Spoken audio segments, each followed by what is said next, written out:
Proverbs 3:9.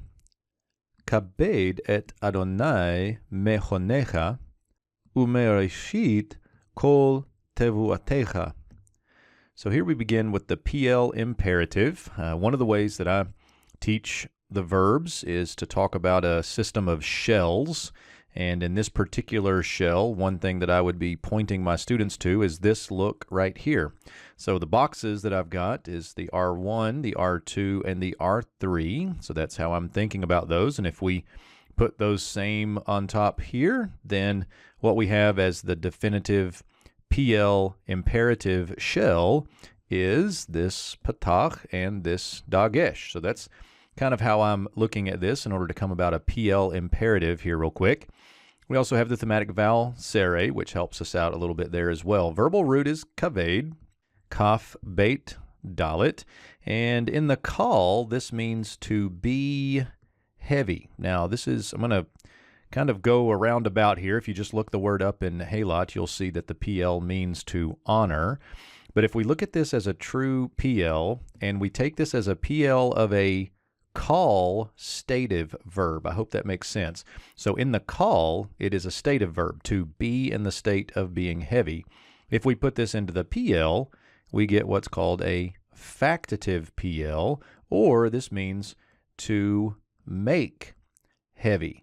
My friends Carl Kutz and Rebecca Josberger, in their grammar, they say that this is the cause of a state. So that helps you remember that it's a stative verb in the call and that this is a causative of the state, not a causative of an action. That's the hiphil, but a PL can be the cause of a state. So take all of that and we get to be heavy, put that in a cause of a state, and so you make heavy.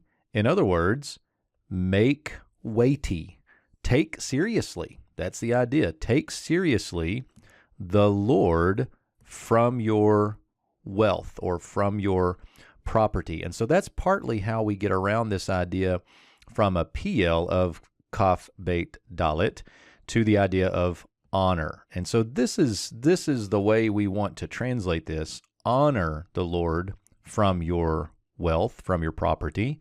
But that's how we get there. If you kind of think about these more fundamental elements of the PL and how they would work, and if we actually want to put a name on that PL, factative.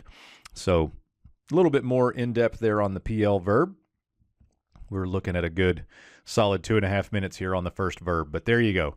So honor, direct object marker, the Lord, honor the Lord. And then we get, I've been translating this with your wealth or with your property. There's our to ms pronominal suffix. But notice here we've got the men preposition. Now, a couple things that I want to comment on here. Number one, notice that the men does not point with the dagesh here, and the reason is because that's a guttural, so we're going to get compensatory lengthening here. So that is still the men preposition, even though we have a tsere there. But the men preposition is not necessarily from your wealth. It could be that from your property, from some of your property, maybe if we're taking that as a partitive men, part of the whole, and we're thinking maybe of the tithe, not all of it, but part of it. But I think this could also be the understanding of with, where the men preposition is more or less indicating with what you are to honor the Lord. And so I think that's a better way to understand this one. So honor the Lord with your property, with your wealth. Next, we get a vav conjunctive, another men preposition that looks very similar to this one because of the resh. And then we get this word first fruits. And so, and from first fruits of all your, there's our to ms pronominal suffix again, from all your produce. So notice here we get this idea of all your wealth or property, and also, let's be a little more specific, and from the first fruits of all your produce. And so you get both of these aspects there, which is why I think this men is best taken as a with in both of these cases. This with, this men preposition is not a partitive men because we get the partitive part later. That was a lot of parts, but there you go.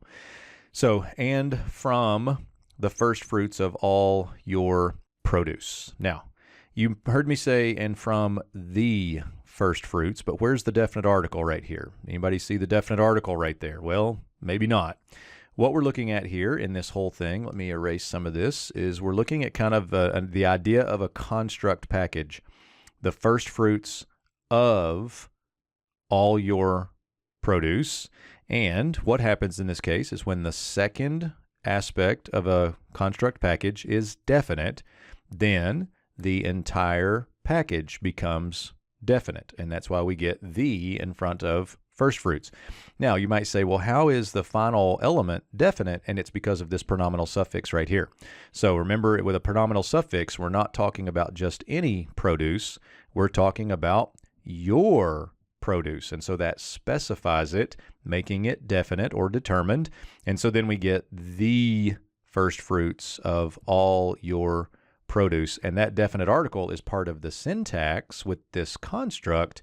It's not thrown in there just because it feels good. So honor the Lord with your property and with the first fruits of all your produce.